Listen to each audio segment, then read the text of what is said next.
Good morning to all of you. आजचा thought आहे आपला, सफलता उन्हीं को मिलती है जो हार नहीं मानते. म्हणजे जर पाहायला गेलं तर याच्याकडे ह्या मोटिवेशनल थॉटकडे आपल्याला बघून हे समजतं, कोणतंही काम असो, म्हणजे आपल्याला जर यश मिळवायचं असेल तर त्यासाठी आपल्याला प्रयत्न, चिकाटी आणि जिद्द हे सगळ्या गोष्टी लागणार आहेत.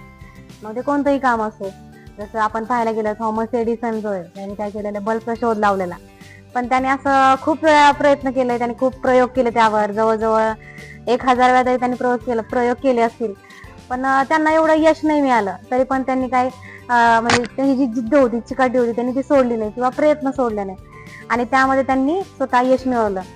तर त्याच प्रकारे आपण कोणतंही काम करायला गेलो तर चिकाटी, जिद्द आणि मेहनत ही तेवढंच त्यामध्ये नाही का मायने राखते म्हणतो आपण. त्यामुळे कोणतंही काम करताना जिद्द, चिकाटी आणि आपलं जे आपलं ध्येय आहे ते आपलं परफेक्ट असलं पाहिजे आणि त्यामध्ये आपण सतत सातत्याने प्रयत्न करत राहिलं पाहिजे आणि पॉझिटिव्ह थिंकिंग पाहिजे. आपण कोणतंही वर्क घेतलं तर ते आपल्याकडून होईल हा आपला जर प्रयत्न असेल तर आपण त्या साईडने आपण स्वतःचे प्रयत्न करतो आणि यश नक्कीच आपलं असेल त्यावेळेस. थँक्यू.